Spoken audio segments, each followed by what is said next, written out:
Good morning. The Parsha of Toledot speaks and describes in the beginning the difficulty of the pregnancy of Rivka. The Torah says, I'll read to you, it says, "Vayitrotzotzu abanim bekirba vatomer im kain lama ze anochi v'tele lidrosh et Hashem." The children struggled together within her, and she said, "If this is so, wherefore do I live?" Those are very sharp and strong words. It was such a difficult pregnancy that she said, why should I live?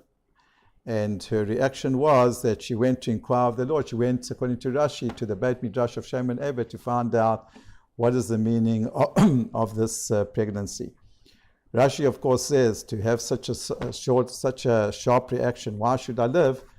That he says that when she would pass the temples of the pagans, then she felt a kick from the one child that he was excited. When she went past certain Batei Midrash, she felt another kick, so she didn't understand it. She got some sort of schizophrenic child, and this is what disturbed her so much, and therefore she went to inquire of Hashem in the Beit Midrash of Shem and Ever.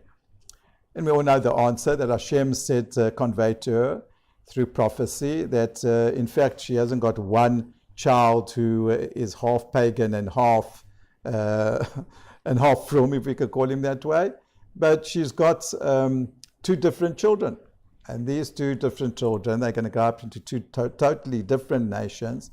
We know the outcome was Esav and Yaakov. And that was the meaning of the behavior, so to speak, of the fetuses in her womb. But the question is, what type of comfort, how does this ease her mind that she knew that she had two children? The one child was going to go in a totally opposite direction to what Torah and Judaism is all about. In what way did that, so to speak, settle her mind? And Rashi says that the word goyim, which we translated usually, and it is so, that's a simple, straightforward meaning. Goyim means nation. That the word goyim, because it's written over here in the Torah without a vav, that it could mean gayim. Gayim means two princes. Two princes will emerge from you. And this is a reference to the two princes, one from the line of Esav, one from the line of Yaakov.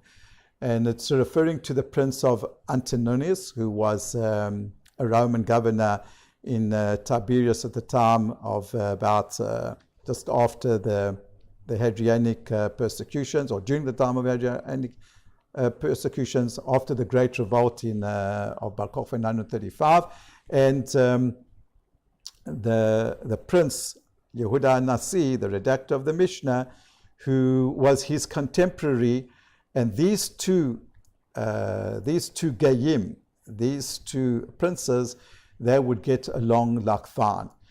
In fact, what the Torah is trying to tell us is that, and the comfort that Rivka found was that you should know that not all the people that come from Esav's line would be persecutors of the Jewish people. From Esav's line would emerge great people who would help the Jewish endeavor.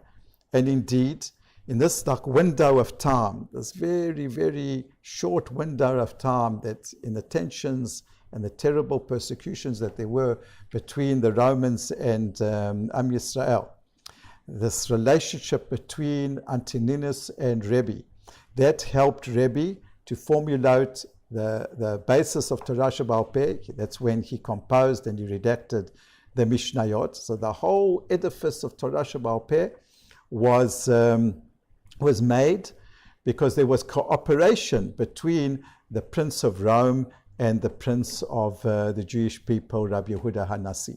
And that's the comfort that was being given to Rivka, that from the line of Esav, there will always be people who would help the Jewish people. We know, in fact, that at that time, that Onkelos Hager, who's the official translator, so to speak, of the Jewish people, of the Torah, he also came from the line of Esav. Something to think about without getting too polemical and without getting too harif. That that type of promise we didn't find so much when it came to the offspring of Ishmael. We saw that there were always great people who joined the Jewish people from the line of Esav.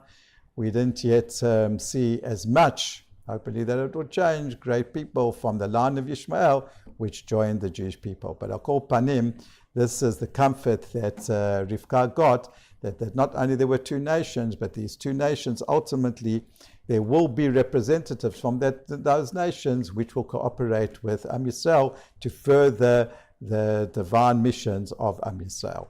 Have a good Shabbos.